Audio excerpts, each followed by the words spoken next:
Bismillahirrahmanirrahim. Bismillahirrahmanirrahim.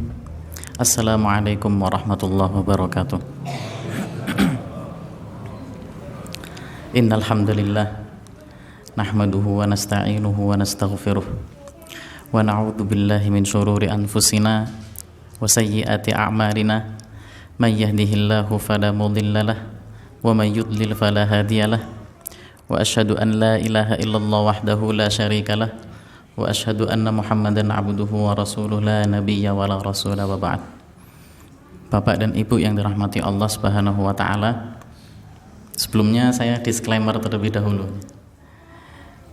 Tema yang akan saya bawa pada kesempatan kali ini yaitu ya Allah, aku ridho terhadap semua ketetapan-Mu. Sebenarnya tema ini sudah pernah saya bawakan di Masjid Al-Irsyad. Kebetulan ada bapak-bapak yang tempo hari hadir.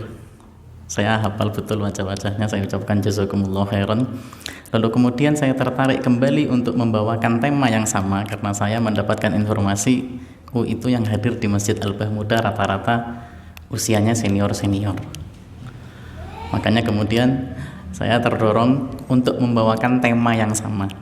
Maka tidak ada salahnya dan tidak akan rugi sama sekali ketika kita murojaah kembali tema yang sudah kita pelajari atau kita bawa. Toyib. Tentunya Bapak dan Ibu yang dirahmati Allah Subhanahu wa taala, kita selalu berharap dan meminta kepada Allah agar selalu dilimpahkan keberkahan di setiap urusan, semua urusan yang kita kerjakan pada hari ini. Karena sesungguhnya ketika keberkahan tersebut tidak diturunkan kepada semua urusan kita, hidup kita nggak akan nyaman dan tenang. Orang kaya Pak, kalau ndak berkah itu ndak tenang tidurnya, khawatir sama hartanya. Orang pintar Pak, kalau ndak berkah maka dia akan manfaatkan kepintarannya untuk menipu dan korupsi. Orang yang hidup di kota, kalau ndak berkah Pak, dia akan gunakan status sosialnya untuk menipu orang-orang desa. Pun orang desa, kalau tidak berkah, dia gunakan hati dan kolbunya untuk iri dan dengki kepada status sosialnya itu yang di atas dia. Maka dari itu kita selalu dan berdoa kepada Allah agar diturunkan keberkahan di setiap urusan kita. Lalu kemudian Bapak dan Ibu yang dirahmati Allah Subhanahu wa taala, tak lupa kita selalu mengucapkan rasa syukur kita kepada Allah Subhanahu wa taala atas semua limpahan nikmat yang telah Allah kucurkan kepada kita. Di antaranya adalah nikmat ibadah. Maka ketahuilah Bapak dan Ibu yang dirahmati Allah, ibadah yang kita selenggarakan pada hari ini bukan karena mahirnya kita dalam mengelola keimanan dan ketakwaan, bukan. Itu bagian daripada kehebatan Allah dalam membimbing hamba-hambanya yang beriman. Makanya sudah selayaknya kita selalu memperbanyak rasa syukur kita kepada Allah.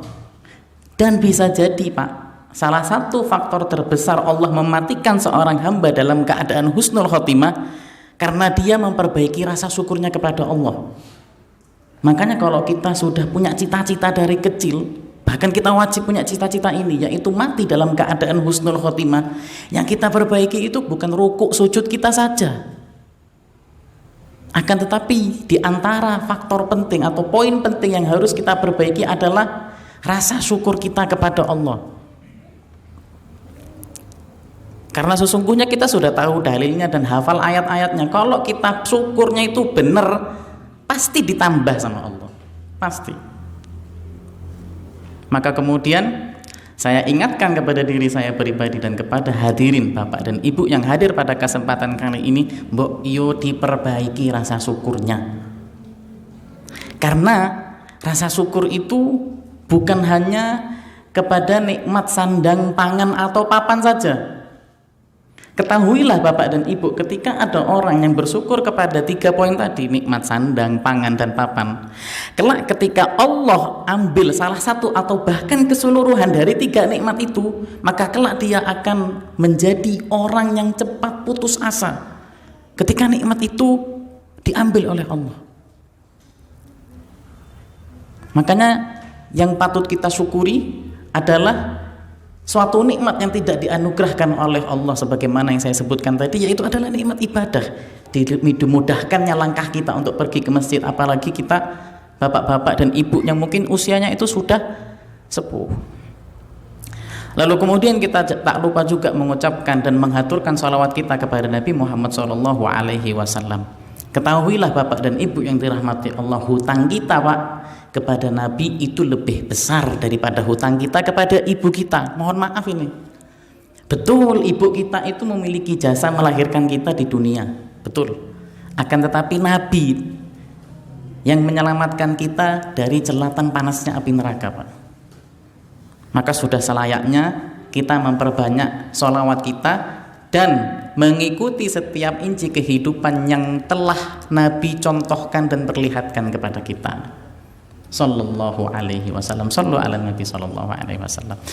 Bapak dan Ibu yang dirahmati Allah Subhanahu wa taala, kalau kita berbicara tentang umur, usia, yaitu tadi sebagaimana yang saya sampaikan, yang saya lihat ini yang hadir rata-rata sudah senior-senior, sudah sepuh.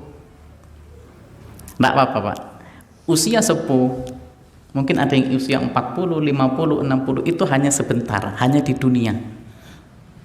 Karena sesungguhnya sebagaimana yang disabdakan oleh Nabi Muhammad SAW di dalam hadis Muslim, kelak ketika semua penduduk surga itu sudah dimasukkan oleh Allah, maka Allah akan menyamaratakan usianya antara umur 31 sampai 33. Jadi jangan berkecil hati ketika hari ini kita mendapati usia kita itu sudah 40, 50, 60. Jangan berkecil hati. Maka kemudian Bapak dan Ibu yang dirahmati Allah, ketahuilah bahwasannya para ulama generasi terdahulu itu sudah menyampaikan kepada muridnya, kemudian sampai materi tersebut kepada kita, yaitu ketika seseorang sudah memasuki usia 40 tahun, maka sesungguhnya Allah Subhanahu wa taala telah memperdengarkan peringatan kematian pertama kepada orang tersebut. Atau kalau kita bahasakan dengan mudah, lonceng kematian. Walaupun pada kehidupan nyata kita sebenarnya kita tidak mendengarkan lonceng kematian itu, akan tetapi Pak, Allah memperdengarkan kepada hambanya yang sudah masuk usia 40 tahun. Maka sesungguhnya ketika usia sudah masuk 40 tahun, Allah memperdengarkan lonceng kematian yang pertama. Maka kemudian Pak, para ulama generasi terdahulu, kalau usianya sudah masuk umur 40 tahun, itu nggak mau lagi berbicara tentang apa yang akan mereka dapat, apa yang akan mereka tinggalkan, wariskan. Harta itu buat mereka hambar rasanya Pak, hambar betul. Yang mereka ingat dan mereka siapkan adalah bekal apa yang akan kita bawa ketika hari kiamat dan hari hisab itu ditegakkan oleh Allah. Catatan apa yang akan kita bawa. Makanya para ulama generasi terdahulu itu sudah tidak nafsu lagi bahas masalah dunia ketika umur mereka itu sudah masuk 40 tahun. Baik. Maka sesungguhnya ketika seseorang sudah masuk usia 40 tahun kemudian tembus 50 tahun, sesungguhnya Allah Subhanahu wa taala memperdengarkan kembali lonceng kematian yang kedua. Sudah selesai? Belum Pak. Sesungguhnya orang yang sudah masuk angka 60 tahun kembali Allah memperdengarkan lonceng kematian yang ketiga. Dan mohon maaf Pak ya, sedikit sekali kemudian orang-orang yang mampu menembus angka 70 tahun yang mana itu Allah akan memperdengarkan lonceng kematian yang keempat. Nabi bersabda Pak, a'maru ummati, kita hafal semua hadis ini, a'maru ummati, umurnya umatku mabaina sittin ila sab'in, hanya 60 sampai 70 tahun saja. Wa qalilun man yujawizu dzalika, dan sedikit sekali yang mampu menembus angka 70 tahun atau bahkan lebih. Makanya mohon maaf ini saya harus terus terang saya sampaikan kepada kita semua, sedikit sekali yang kemudian orang-orang itu menembus angka 70 tahun yang merupakan akan diperdengarkan kembali lonceng kematian yang keempat. Maka kemudian Pak, yang harusnya kita khawatirkan, bekal apa dan catatan amalan apa yang akan kita hadapkan dan berikan kepada Allah ketika hari kiamat dan hari hisab itu ditegakkan oleh Allah. Memang betul kita mengkhawatirkan apa yang akan kita wariskan kepada orang-orang generasi kita, anak dan cucu kita. Tetapi yang paling penting, Pak, bekal apa yang akan kita bawa ketika Allah menegakkan hari hisab?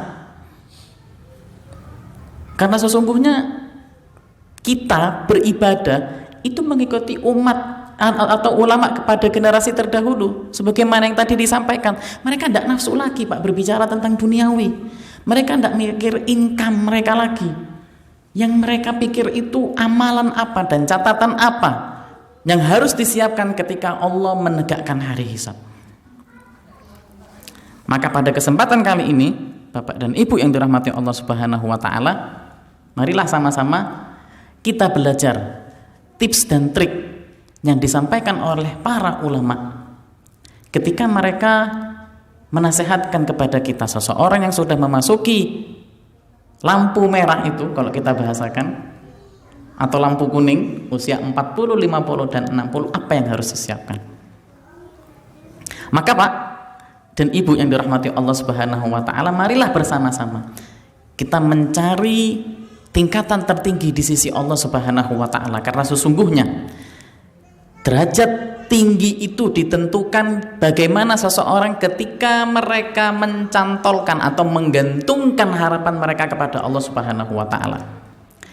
Saya pernah baca suatu kisah di salah satu sosmed. Mungkin Bapak dan Ibu tahu cerita ini. Ceritanya Mbah Jum. Mbah Jum itu, Pak, cuman lulusan SD. Sehari-hari jualan pecel. Dia hidup di kota Semarang. Sehari-hari cuman jualan pecel. Allah uji beliau, matanya buta, Pak. Sehari-hari beliau jualan pecel, yang mana kemudian suatu hari pernah ditanya oleh salah satu pembelinya, pelanggannya, "Mbah, apa ndak khawatir ini ada yang nipu, ada yang bayarnya ndak kena?" Lalu perhatikan, Pak, jawaban daripada Mbah Jum. "Oh ndak, saya ndak khawatir, saya percaya sama customer saya. Kalau mereka bilang, 'Mbah, uang saya 50, oh ya sudah, diambil kembaliannya.'" Tetapi yang terjadi selama Mbah Jum ini jualan, ketika dia dijemput oleh anaknya, ketika jualannya sudah habis dijemput oleh anaknya, dia selalu nanya, "Duk, berapa income yang kita dapat?" "Oh 300 Pak." "Oh 200 Pak." "Oh 150. Perhatikan, Pak, selalu berbeda-beda setiap hari, padahal yang dijual sama. Ya karena tadi yang bayar itu tidak selalu sama, ada yang jujur, ada yang nipu. Maka perhatikan, Pak, apa yang dilakukan Mbah Jum, apa yang diucapkan Mbah Jum kepada anaknya yang menjemput ini.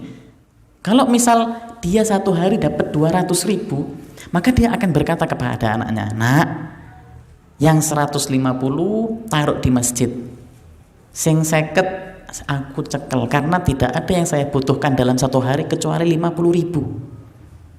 Kalau 300 berarti 250 taruh masjid, 50-nya dipegang." Pak, Mbah Jum lulusan SD dicoba sama Allah dengan kebutaan, tetapi cita-citanya tinggi, Pak. Dia menggantungkan semua urusannya itu kepada Allah. Dia tidak mikir income-nya, dia tidak mikir dunianya, yang dia pikir itu catatan amalan baik apa yang akan dia siapkan ketika hari kiamat kelak ditegakkan oleh Allah Subhanahu wa taala. Maka dari itu kembali sama-sama saya sampaikan kepada hadirin dan hadirat pada malam ini, pada kesempatan kali ini, marilah bersama-sama kita belajar tips dan trik yang disampaikan oleh para ulama ketika seseorang sudah memasuki usia lonceng kematian pertama, kedua, atau bahkan ketiga. Bapak dan Ibu yang dirahmati Allah Subhanahu wa taala, yang disampaikan oleh para ulama ketika seseorang sudah memasuki usia 40, 50 atau 60 tahun, yang pertama adalah ridho dan husnudzon kepada Allah. atas segala ketentuan-ketentuan yang telah Allah turunkan kepada kita. Mungkin bapak dan ibu di masa mudanya mendapati episode-episode kehidupan yang mungkin rasanya pahit sekali. Ridho sama Allah, husnudzon sama Allah, berbaik sangka kepada Allah bahwasanya itu adalah cara Allah untuk kemudian menghapuskan dosa yang telah kita lakukan di masa lalu dan kemudian mengangkat derajat kita kelak di sisi Allah. Ridho, Pak. Sebagaimana tadi Mbah Jum, buta, Pak, tapi dia ridho. Yang mana kemudian mungkin customernya itu ada yang bohong dan lain sebagainya, itu pahit buat Mbah Jum. Makanya kemudian Bapak dan Ibu yang dirahmati Allah Subhanahu wa taala, salah satu cara yang kemudian yang harus kita siapkan ketika bertemu kepada Allah, ketika hari hisab itu ditegakkan adalah ridho dan husnudzon kepada Allah. Kalaupun kita mendapati episode-episode atau hari-hari yang rasanya pahit sekali, maka ucapkan zikir yang mengarah kepada keridhaan kepada Allah. Kita hafal zikirnya, Pak. Raditu billahi rabba wa bil islami dina wa bi Muhammadin sallallahu alaihi wasallam nabiyya wa rasulah. Ya Allah, aku ridho Engkau sebagai Tuhanku dan ridho Nabi Muhammad adalah Rasulku, dan kemudian aku juga ridho dan aku ridho ketika agama Islam adalah agama yang aku peluk. Ridho, Pak.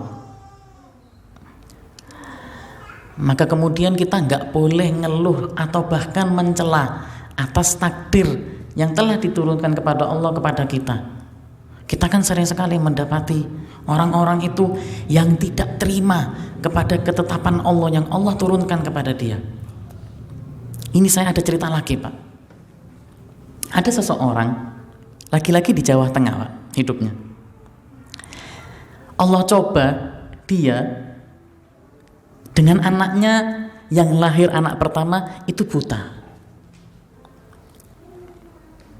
Dia ridho awalnya, dia husnudzon kepada Allah, dia berdoa kepada Allah semoga dengan Allah titipkan anak buta tersebut Allah angkat derajatnya. Awalnya seperti itu, Pak. Lalu kemudian Allah titipkan kembali anak yang kedua, lahir kembali anaknya buta, Pak. Nah kemudian ketika anaknya yang kedua lahir nih, ini tirakatnya keras sekali nih, kenceng tirakatnya. Lagi-lagi dia ridho, masih ridho sama Allah, masih kemudian berhusnudzon, berbaik sangka kepada Allah. Akan tetapi apa yang terjadi kemudian, Pak? Lahir anaknya yang ketiga, yang dia berharap anaknya itu normal, akan tetapi takdir Allah berjalan lain, Pak. Anaknya buta. Padahal bapak tersebut, kalau kita tahu, Pak, bapak itu kiai, dituakan, diustadkan di kampungnya tersebut. Tapi apa yang terjadi, Pak? Dia murtad. Dia tidak lagi percaya. Dia tidak lagi berkata ada Tuhan di atas langit. Tidak, Pak. Bahkan dia menyesatkan kepada para santrinya, lelapo sholat, lelapo ndungo, tidak ada Tuhan di atas langit, tidak ada yang kamu doakan, itu tidak ada. Saya ini doa minta sama Allah satu saja, anak saya itu yang kemudian diberi kenormalan oleh Allah, tidak dikasih, tidak ada yang kamu doakan. Perhatikan, Pak, ucapan yang diucapkan kepada para santrinya, disesatkan santrinya, Pak. Padahal beliau ini kiai, diustadkan di kampungnya. Akan tetapi karena dia tidak ridho kepada Allah, dia tidak berhusnudzon atas apa yang telah Allah tentukan dan turunkan kepada takdir baik atau takdir buruk untuk dia, dia murtad, Pak. Na'udzubillahi min dzalik. Maka kemudian itu adalah tips dan trik yang pertama. Ketika seseorang sudah masuk usia 40, 50, 60 atau bahkan lebih, maka yang harus dilakukan adalah berhusnudzon dan ridho atas segala ketentuan yang telah Allah turunkan kepada dia, takdir baik maupun takdir buruk. Rasul Shallallahu Alaihi Wasallam itu mengajarkan Pak kepada kita, kalau takdir baik yang turun kepada kita maka kita ucapkan alhamdulillahi binikmatihi tatimus sholiha. Segala puji bagi Allah, dengan nikmat yang diturunkan sempurnalah semua perkara baik. Nabi juga tidak lupa untuk kemudian mengajarkan ketika kita mendapati takdir buruk yang turun kepada kita, apa yang kita ucapkan? Alhamdulillahi ala kulli hal. Segala puji bagi Allah atas segala keadaan yang telah Allah turunkan kepada kita. Jadi Masya Allah betul Pak, Islam ini sudah sempurna. Bahkan dari perkara-perkara yang kita anggap receh sekalipun, yang kita anggap remeh, itu sudah diajarkan sama Nabi Pak. Apalagi perkara-perkara yang besar yang kita jalankan dalam kehidupan sehari-hari, tentang masalah ridho, tentang takdir baik dan takdir buruk. Maka kemudian ketika kita mendapati episode-episode buruk dalam kehidupan kita, minimalnya itu kita berzikir raditu billahi rabba, alhamdulillahi ala kulli hal. Husnudzon Pak, ridho sama Allah, bahwasannya itu merupakan cara Allah untuk mengampuni dosa-dosa kita di masa lalu dan mengangkat derajat kita di sisi Allah. Itu adalah tips yang pertama. Lalu kemudian tips yang kedua, Bapak dan Ibu yang dirahmati Allah Subhanahu wa taala, ketika seseorang sudah memasuki usia 40, 50 atau 60 tahun, yang mana mereka sudah diperdengarkan lonceng kematian oleh Allah, maka dia harus memperkuat rasa rojaknya kepada Allah. Bukan rujak ya, rojak. Bukan rujak. Rojak apa itu rojak? Berharap kepada Allah atas segala dosa-dosa yang telah kita lakukan di masa muda. Kita berharap kepada Allah agar Allah mengampuni dosa kita, dan kita tahu betul bahwasannya Allah merupakan zat yang ampunannya itu lebih besar daripada azabnya. Makanya kalau Bapak dan Ibu termasuk saya pribadi ketika sudah menginjak masa tua, itu yang dipertebalkan di dalam hati dan pikirannya itu adalah rojak. Cari Pak hadis dan ayat yang berkaitan tentang surga, Allah Maha memaafkan. Memang penting kemudian kita mencari ayat-ayat tentang azab, inna azabil syadid, tapi jangan kebanyakan Pak. Karena sesungguhnya ketika kita mempertebal rasa rojak kita, itu yang akan menjadikan kita rindu dengan pertemuan kita kepada Allah, sehingga kita nggak takut mati. Nabi SAW bersabda, man ahabba liqa Allah ahabballahu liqa'ahu. Siapa yang dia itu rindu dan cinta, yang kemudian atas pertemuannya kepada Allah, maka kemudian Allah juga akan cinta dan rindu dengan pertemuannya. Dan sebaliknya Pak, faman karyaha liqa Allah, barang siapa yang dia itu kemudian tidak mencintai bertemu dengan Allah alias takut pada kematian, karihallahu liqa'ahu, maka Allah tidak akan mau bertemu, atau bahkan Allah tidak menyukai pertemuan dengannya. Maka kembali saya sampaikan, ketika seseorang itu mempertebal rasa rojaknya, maka sesungguhnya itu yang akan menjadikan dia cinta kepada kematian dan tidak takut kepada pertemuannya kepada Allah, sehingga dia mantap betul ketika dia mempersiapkan amalan-amalan solehnya yang kemudian ketika dia akan berhadapan kepada Allah kelak ketika hari hisab. Makanya Pak, ketika kita mendapati teman atau saudara kita yang sudah sakit, berat sekali sakitnya, yang kita tahu, oh ini sebentar lagi sudah masuk fase sakaratul maut, yang kemudian kita ingatkan itu adalah amalan-amalan solehnya, bukan kemudian dosa-dosa yang telah kita perbuat. Tuntunannya seperti itu Pak, yang disampaikan oleh para ulama. Kita kemudian sampaikan, tidak apa-apa Pak, insya Allah Allah Maha mengampuni. Bapak dulu orangnya amanah, rajin sedekah. Sampaikan kemudian kebaikan-kebaikan yang telah dia lakukan di masa lalunya.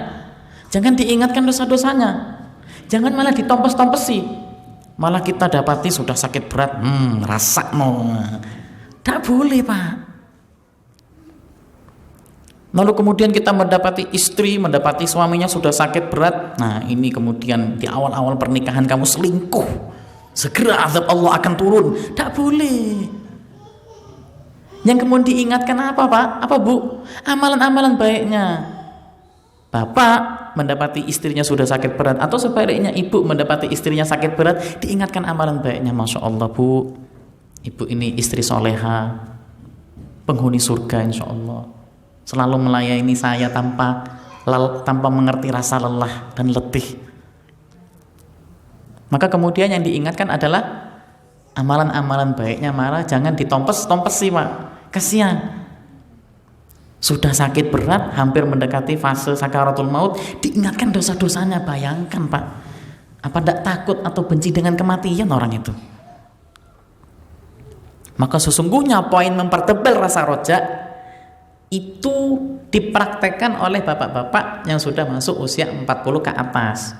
Kalau yang masih muda, yang yang dipertebal dalam hati dan pikirannya itu adalah rasa khauf, rasa takut. Karena kalau yang nom ini Pak, yang dipertebal itu kemudian rasa rojaknya bablas Pak. Loh Mas, kenapa buat dosa? Oh santai, saya berhusnudzon kepada Allah bahwasanya Allah Maha Pengampun. Itu akhirnya kemudian semua dosa dicicipi Pak sama anak muda ini. Bablas. Berbeda dengan orang-orang yang sudah usianya sepuh. Mungkin ketika mereka mendapati dan ingat masa mudanya itu jauh betul dari Allah, dia takut Pak akan bertemu dengan Allah. Ada sebuah kisah menarik Pak yang disampaikan oleh Nabi Muhammad SAW kepada para sahabat dalam hadis riwayat Muslim. Ada seseorang yang mana kemudian itu hidup di masa sebelum Nabi, yang mana kemudian dia itu jauh dari Allah semasa hidupnya Pak, ahli maksiat. Kemudian dia berpesan kepada keluarga dan kawan-kawannya, nanti ketika saya meninggal, ini orang ini yang menyampaikan kepada saudara dan teman-temannya, nanti ketika saya meninggal tolong jenazah saya dibakar, lalu kemudian abunya tebarkan di laut, disebar di laut. Maka lantas mereka bertanya-tanya, apa yang membuatmu berharap untuk kemudian kita melakukan atau memperlakukan kamu seperti itu? Dia tidak mau jawab Pak, sudah lakukan saja. Dan betul Pak, ketika meninggal dunia jenazahnya dibakar, lalu kemudian abunya itu ditebar di laut. Dia berharap ketika abunya itu ditebar di laut, dia berharap bahwasanya dia tidak akan bertemu kepada Allah pasca kematiannya, meremehkan Allah ini. Tapi takdir Allah kan tidak begitu Pak. Kun fayakun, dihidupkan kembali orang itu Pak, rohnya dihidupkan kembali. Lalu kemudian ketika hari hisab ditegakkan, Nabi menyampaikan seperti itu kepada para sahabat. Ketika hari hisab ditegakkan, maka didapati bahwasannya timbangan amalan buruknya itu lebih berat daripada amalan baiknya. Maka kita tahu tujuan akhirnya yaitu adalah neraka.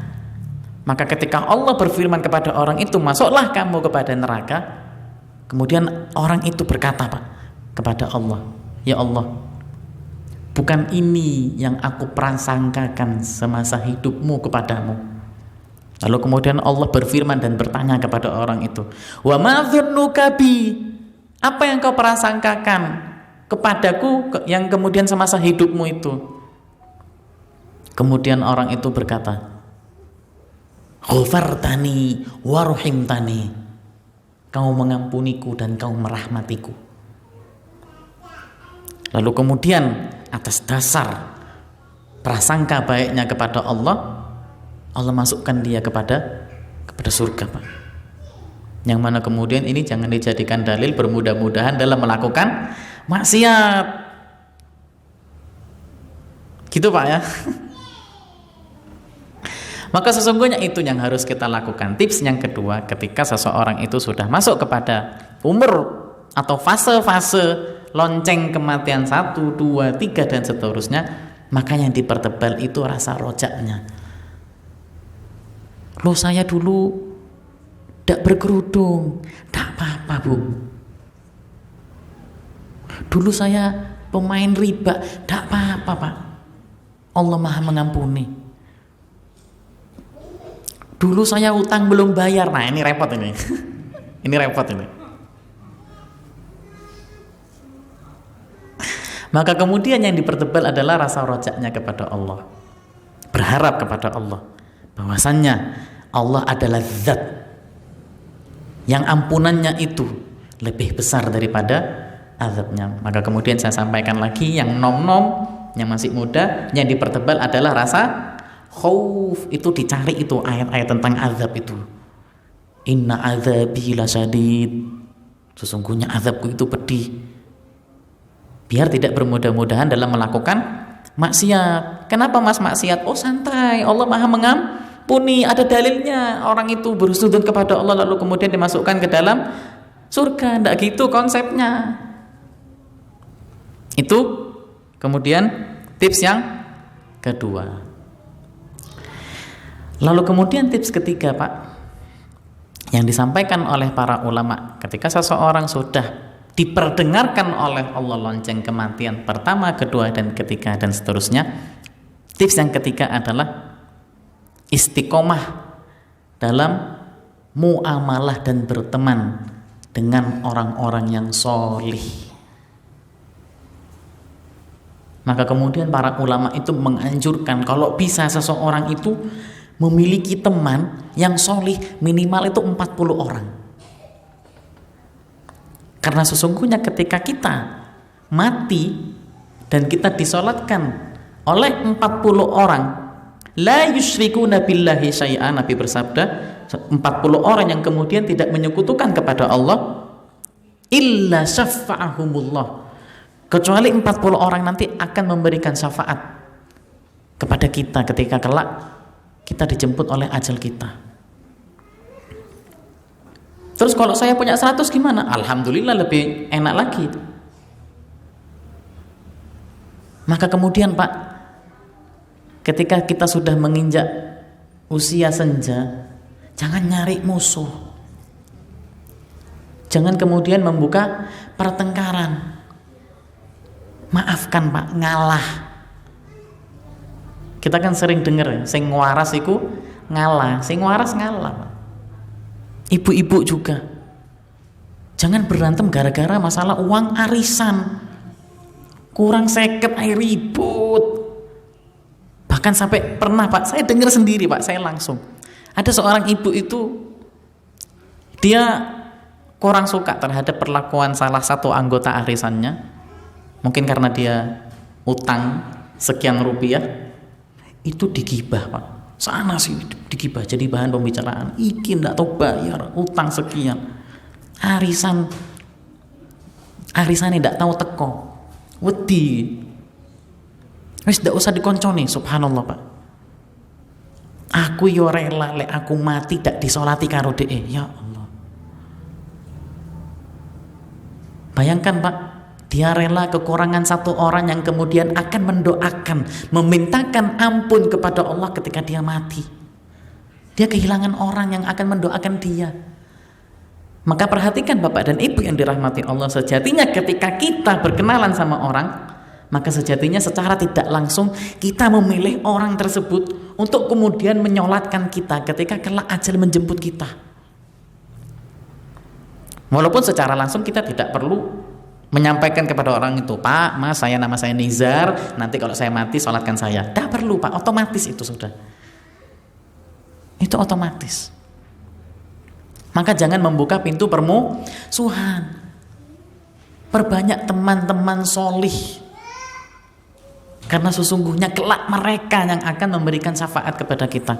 Karena ketahuilah Pak, sesungguhnya tidak ada yang dibutuhkan oleh seseorang yang sudah mati, sudah terbucur kaku di liang lahatnya, kecuali doa-doa dari orang-orang yang kemudian masih hidup. Perhatikan Pak, Allah berfirman di dalam surat Al-Hasyr, walladzina ja'u min ba'dihim, orang-orang yang kemudian datang setelah generasi mereka, yaitu orang-orang yang sudah meninggal, yaqulun, mereka akan berkata dan berdoa, Rabbana ighfir lana, ya Allah ampuni kami, wa li ikhwanina alladzina sabaquna bil iman, dan orang-orang yang telah Allah jemput, telah mereka dahului kami dalam keimanan mereka. Maksudnya orang-orang yang sudah meninggal.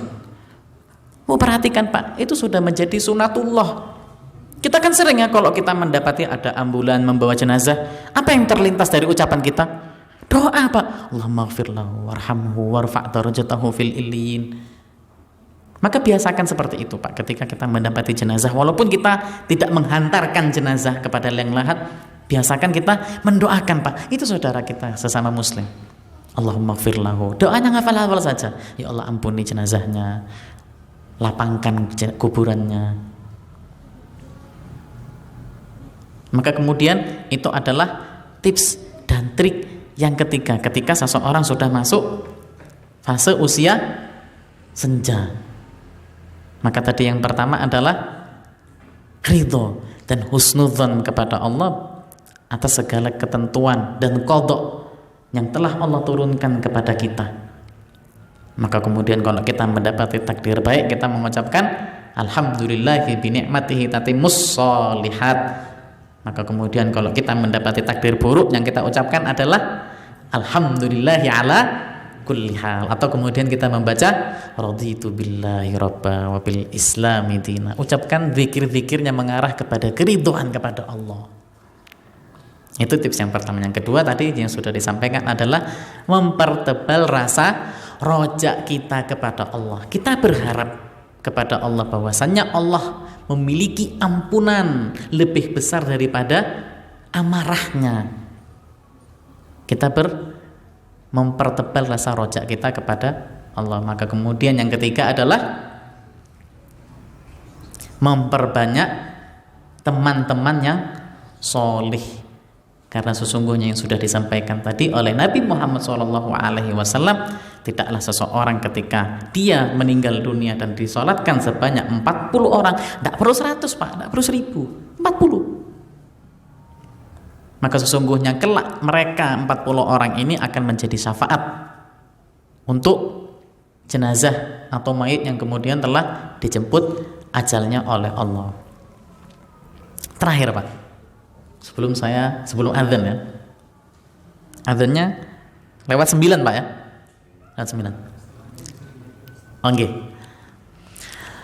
sedikit terakhir saya nasihatkan kepada diri saya pribadi dan kepada bapak-bapak dan ibu yang dirahmati Allah untuk kemudian memperbanyak doa hidayah, karena ini akan berkaitan satu sama lain dari 3 poin yang disampaikan. Karena sesungguhnya kita tidak akan tahu ujung daripada kehidupan kita. Apakah kita akan masuk ke dalam surga? Tentunya kita berharap dan berdoa kepada Allah, kita dikumpulkan bersama di surga. Atau kemudian na'udzubillahi min dzalik, kita dimasukkan ke dalam neraka. Makanya para ulama menyampaikan itu perbanyak doa hidayah. Maka sesungguhnya Allah telah menunjukkan kepada kita lembaran-lembaran sejarah orang-orang yang kehidupan mereka di awal kehidupan mereka bertaburan dengan keimanan, akan tetapi mereka mengakhiri kehidupan mereka itu dengan kekufuran dan murtad, karena dia tidak ridho kepada Allah, karena dia tidak mempertebal rasa rojaknya kepada Allah, dia takut kepada kematian, dan dia tidak memperbanyak teman-teman soleh. Dia tidak memperbanyak teman-temannya yang soleh. Contoh cerita. Ada seorang sahabat, Abdullah bin Jahsh. Terkenal betul sahabat ini Pak. Yang mana kemudian Rasul memerintahkan dia sebagai delegasi dakwah di kota Habasyah. Delegasi dakwah Pak, yang mana ketika itu Habasyah penduduknya full Nasoro Pak, full. Apakah kemudian dakwanya berhasil dan sukses? Tidak Pak. Dia murtad, diiming-imingi harta oleh para pembesar kota Habasyah. Lalu kemudian sebuah cerita yang disampaikan oleh Imam Qurtubi, seorang ahli tafsir, murtad Pak. Ketika dia hendak azan naik ke tempat yang tinggi, karena zaman dahulu kan nggak ada mikrofon Pak ya, pengarah suara. Dia naik ke tempat yang tinggi, Ketika dia hendak azan, dia dapati ada wanita cantik dan dia tergiur dengan kecantikan wanita tersebut. Kemudian dia turun, gentle ya, dia nyatakan kepada wanita itu bahwasannya dia cinta kepada wanita itu. Akan tetapi kemudian wanita itu berkata, oh mohon maaf, saya tidak bisa nerima kamu karena kamu muslim, saya Nasoro. Lalu kemudian muadzin itu bertanya, apa yang harus saya lakukan sehingga kamu bisa menerima saya? Murtad, pindah agama. Dan betul Pak, muadzin itu pindah agama. Dan di hari yang sama, ketika muadzin itu hendak, mohon maaf, mencampuri wanita tadi, lalu kemudian dia mendapati atapnya dia itu rusak, dia naik ke atap untuk membetulkan genteng yang rusak, dia jatuh Pak. Kepalanya dulu yang jatuh, kemudian mati. Terbayang Pak, belum sempat mencampuri wanita yang membuat dia murtad. Itu yang kita khawatirkan. Berbanyak minta hidayah kepada Allah. Alhamdulillah wassalatu wassalamu ala Rasulillah wa ala alihi wa ashabihi wa man tabi'ahum bi ihsan ila yaumiddin wa ba'd. Kita masuk ke sesi tanya jawab Pak ya. Baik, terima kasih atas pertanyaannya. Sebagaimana yang telah diajarkan oleh para ulama, kalau saya tidak salah ingat, itu yang mengajarkan Imam Ibnu Taimiyah. Doanya bagus sekali Pak. Mungkin nanti saya bisa tuliskan dan kemudian di share di grup. Doanya berbunyi, ihdini li ahsani hal akhlak. Ya Allah, berilah aku hidayah agar aku berakhlak yang mulia. La yahdi li ahsaniha illa anta. Karena sesungguhnya tidak ada yang mampu memberi hidayah kecuali Allah. Wasrif anni sayyi'aha. Lalu kemudian ya Allah, jauhkan dariku akhlak yang buruk. La yahdi li ahsani la yasrif anni sayyi'aha illa anta.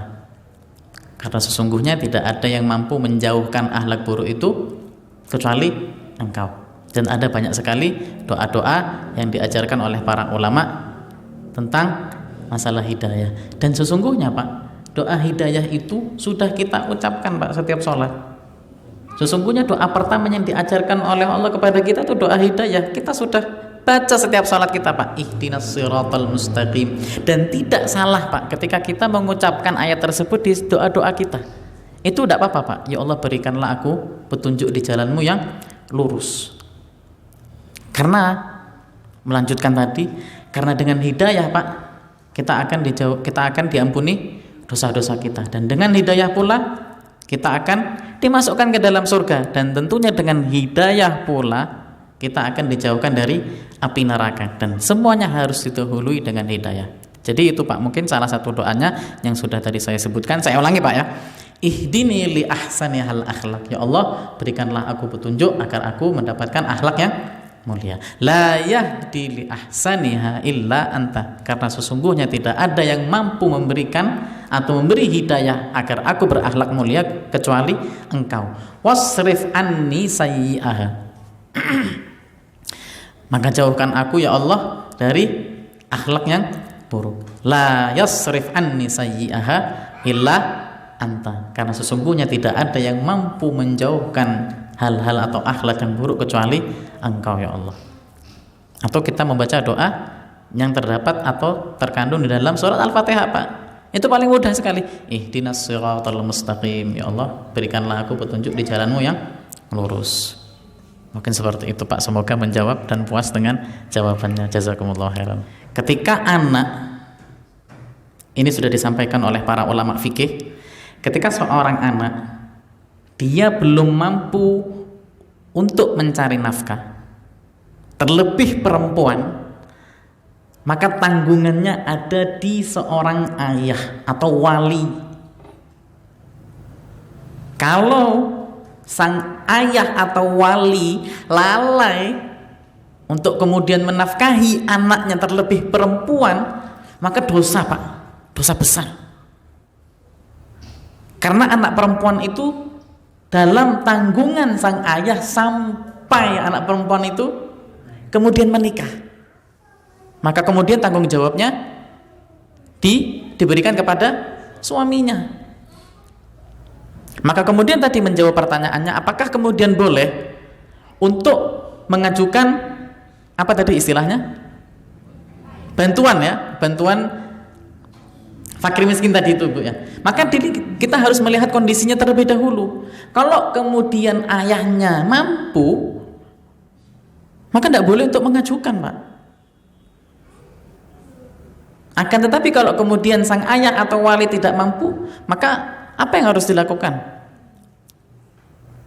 Pertama, cari nafkah terlebih dahulu. Maka diperbolehkan seorang wanita itu keluar untuk mencari nafkah. Kalau masih kemudian nafkahnya itu tidak mencukupi kebutuhan sehari-harinya, maka ini yang diistilahkan oleh para ulama orang miskin itu Pak. Orang yang kemudian hartanya atau fulusnya, duitnya itu tidak kemudian cukup untuk mencukupi kebutuhan dia. Mau makan angel, itu boleh untuk kemudian mengajukan bantuan. Tapi perhatikan Pak, Bu, kalau wali atau ayahnya mampu dan kemudian lalai untuk kemudian menafkahi atau memenuhi anak perempuannya, dosa Pak. Maka itu tadi Bu jawabannya. Maka harus dilihat kondisinya terlebih dahulu. Ketika wali atau bapaknya tidak mampu, maka seorang perempuan tadi boleh untuk mencari nafkah. Kalau kemudian dia masih tidak mampu atau kemudian dia khawatir kalau misalnya dia keluar akan terjadi bahaya yang menyerang dia, maka kemudian dia boleh untuk mengajukan bantuan. Wallahu ta'ala a'lam bishawab. Semoga jawabannya menjawab pertanyaan Ibu.